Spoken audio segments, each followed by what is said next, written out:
बहुत समय पहले भारत के एक छोटे से गांव सोनगढ़ में रहस्य और रोमांच की एक परंपरा जीवित थी।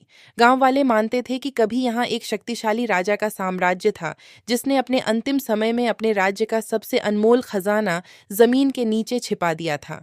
गांव के चौपाल पर रात को आग जलती और बच्चे बूढ़े सब इकट्ठा होकर उस खजाने की कहानियां सुनते।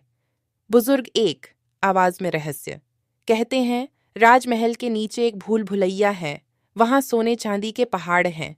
बुजुर्ग दो, धीमे स्वर में, परंतु वह रास्ता शापित है, जिसने भी कोशिश की कभी लौट कर नहीं आया। बच्चों की आंखों में डर और उत्सुकता दोनों झलकते। बुजुर्गों की आवाज धीमी होती और रात का सन्नाटा और भी गहरा लगता। सालों बाद इन्हीं कहानियों ने एक युवा शोधकर्ता अर्जुन के मन में बीज बो दिए। अर्जुन इतिहास का छात्र था, पर उसके लिए इतिहास सिर्फ किताबों तक सीमित नहीं था। वह मानता था कि हर कथा के पीछे एक सच्चाई छुपी होती है। अर्जुन अपनी डायरी में लिखते हुए, अगर सोनगढ़ का खजाना सच है तो यह सिर्फ धन नहीं होगा, वहाँ प्राचीन ज्ञान, रहस्य और वो सभ्यता की झलक होगी जो सदियों से खो गई है। उसकी आंखों में चमक थी। यह खोज सिर्फ लालच नहीं, बल्कि जीवन का सबसे बड़ा रोमांच थी। अर्जुन जानता था कि अकेले यह यात्रा संभव नहीं, इसलिए उसने अपने दो खास दोस्तों को साथ लिया। पहली थी मीरा, एक पुरातत्वविद। उसके पास साहस और अनुभव दोनों थे। गुफाओं और खंडहरों में उतरना उसके लिए रोज का काम था। दूसरा था कबीर, एक तकनीकी जीनियस। उसके पास लेजर स्कैनर, ड्रोन कैमरे और नक्शे पढ़ने का हुनर था। जहां मीरा पुरानी दीवारों के रहस्य समझती, वहां कबीर मशीनों से छुपे दरवाजे ढूंढ लेता। मीरा हंसते हुए, अर्जुन, अगर सच में यह खजाना मौजूद है तो हमें मौत से भी टकराना पड़ेगा, तैयार हो? कबीर मजाकिया अंदाज में, और अगर कुछ मिला तो आधा खजाना मेरा होगा, सोना मैं रखूंगा, हीरे रत्न तुम लोग बांट लेना। अर्जुन मुस्कुराते हुए, खजाना बांटना आसान होगा, पर उसे ढूंढना सबसे मुश्किल। तीनों ने अपनी यात्रा रात में शुरू की। सोनगढ़ के खंडहरों में अंधेरा और सन्नाटा था। टूटी हुई दीवारें, सूखी बेलों से लिपटे खंभे और हवा में चमगादड़ों की सरसराहट, मानो कोई अदृश्य शक्ति उनका रास्ता रोक रही हो। कबीर धीरे से, ये जगह डरावनी लग रही है। मीरा कठोर स्वर में, डर से बड़ा कोई खजाना नहीं, अगर हम डर गए तो खोज अधूरी रह जाएगी। अर्जुन दीवार पर हाथ फेरते हुए, हर ईंट, हर पत्थर एक संकेत है, ध्यान से देखो, शायद यहीं से रास्ता शुरू होता है। और तभी अर्जुन ने दीवार पर एक अजीब सा शिलालेख देखा। पुरानी संस्कृत में खुदे शब्द, जिनके अक्षर अंधेरे में हल्की चमक रहे थे।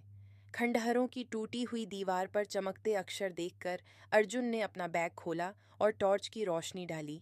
शिलालेख पर संस्कृत में लिखा था, जो समय की पहेली सुलझाएगा वही स्वर्ण द्वार पाएगा।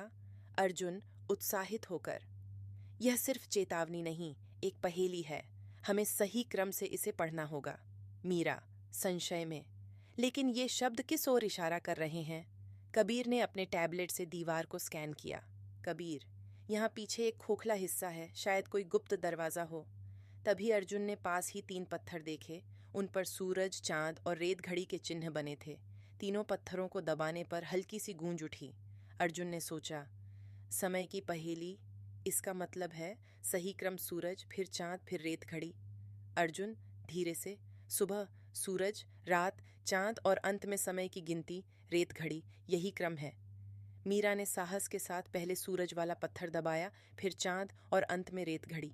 अचानक दीवार कांपी, पत्थरों के बीच दरारें बनी और एक संकरा दरवाजा खुल गया।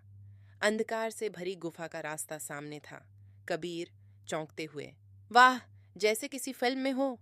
मीरा, ये तो बस शुरुआत है, अंदर जाने की हिम्मत है। अर्जुन मुस्कुराते हुए, यात्रा यहीं से शुरू होती है। दरवाजा पार करते ही उन्हें एक लंबी अंधेरी सुरंग मिली। हवा भारी थी, दीवारों से पानी टपक रहा था और दूर कहीं से जंजीरों के घिसटने जैसी आवाज आ रही थी।